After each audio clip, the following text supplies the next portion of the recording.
Hi everyone, and welcome to your third and final lesson on the feudal system in medieval Japan, located under the Social Structure tab of the Japan Under the Shogun Teaching and Learning website resource. In our last lesson, we compared the feudal systems of medieval Europe and medieval Japan to better understand the feudal system in medieval Japan. In this lesson, lesson 3, we're going to analyze some sources related to the people who were part of the feudal system in medieval Japan to gain an insight into how they lived. Your success criteria for the lesson is located here. So by the end of this lesson, you'll need to know how to analyze primary and secondary sources, and you'll to be able to is to analyze and evaluate primary and secondary sources. So task 1 is source work on society in medieval Japan. So remember, summary of sources in history. So primary sources are made during the time of study, secondary sources are made after the time of study. So since our unit is on medieval Japan, this means the time period we are studying is between 1185 CE and 1868 CE. So source 1 is a woodblock art painting by Katsushika Hokusai made in 1802 CE. It depicts Japanese men watching Dutch traders through a war. Now we can tell by the year that this is quite late in Shogunate Japan. And we can tell Dutch traders were here. So this was really the stage where Japan was opening up to the world. So number 1, is this source a primary or secondary source? Who made the source? When was this source made? What's happening in the source? So these Japanese men are fascinated by these Dutch travelers, and they're trying to look through the windows and the cracks in the wall to see what they look like and to see how they behave. And what does this suggest about trade during medieval Japan? Well, it suggests Japan started opening up the world to the world in around the 1800s. They were also getting traders from Europe, and certainly they started to get more from around America and China as well.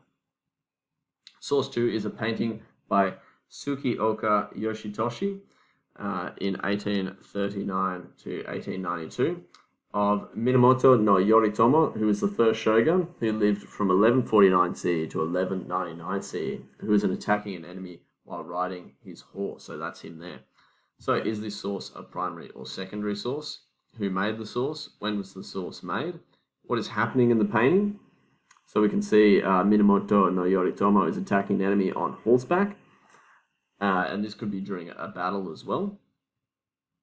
Why is the person in the painting famous? He's the first ever shogun. And why do you think the artist made this painting? Maybe to commemorate him as well. Number 6, fighting on horseback was extremely difficult. What does this say about Japanese warriors during medieval Japan?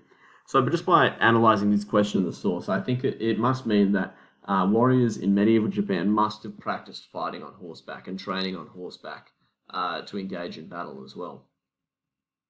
Number 3, a photograph taken by Stanley Strauniks on the 27th of July 2019 of the graves of 47 Ronin who died avenging their fallen daimyo.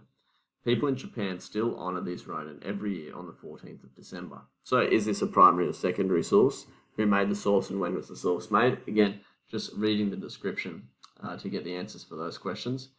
How can we tell modern Japanese people still honour and respect their history? Question number 4. So in the description it says that people still come and visit these graves. So that's evidence to provide us with the fact that people in modern Japan still honour and respect their history.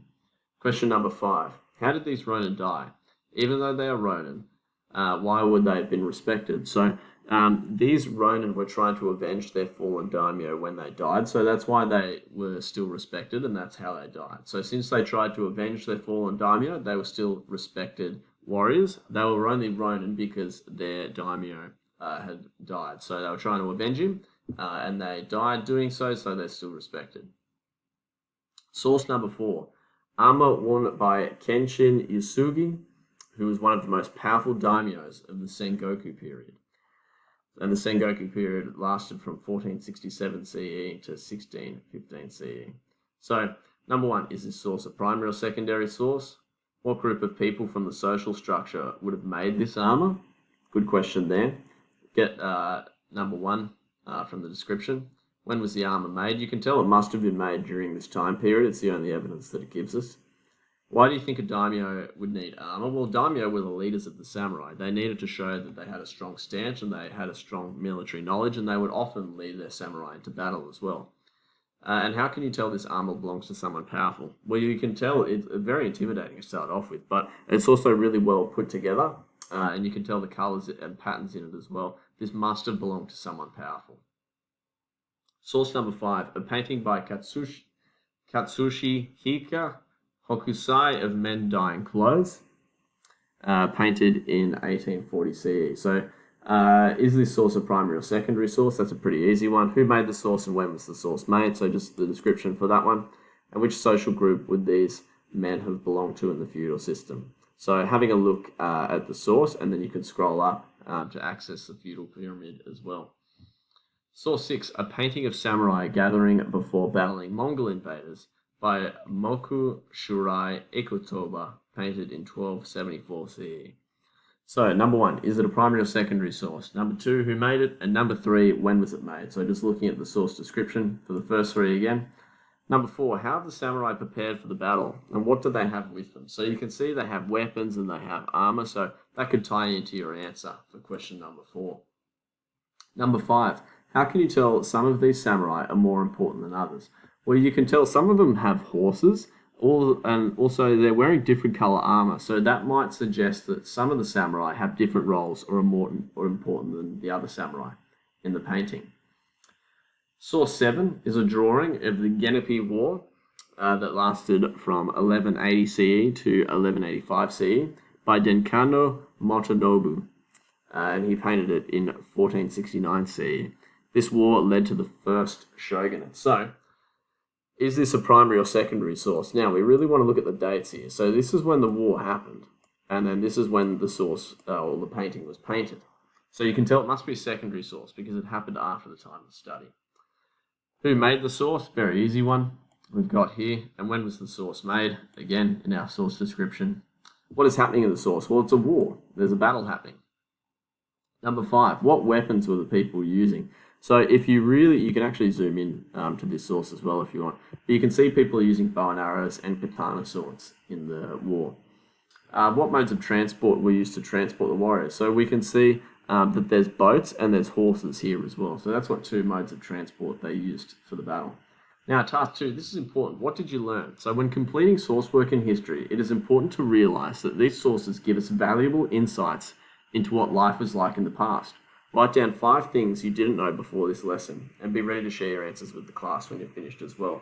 So, for instance, Minamoto no Yoritomo, I might have learnt that he was the first shogun, first ever shogun. So that could be one of the things I write down in my book. Task 3, you've got Education Perfect task called ADAM and reliability of sources. So ADAM stands for author, date, audience, and message. It's a nice little acronym, and that'll really tie in with your to know and to be able to in terms of analyzing and evaluating sources. And then lastly, when you've finished all that, if you click on the picture here, it'll take you to a Kahoot you can play with your class. So this lesson, we've really looked at 7 sources that give us insight into the past and what the social structure of medieval Japan was like and how the people in that social structure behaved. So thanks for watching, guys, and I'll see you for your next lesson on Japan under the Shogun. If you like using these resources and you want to stay updated to any new websites or any new lessons that are made and existing websites like this one here, please go ahead and subscribe. Thank you.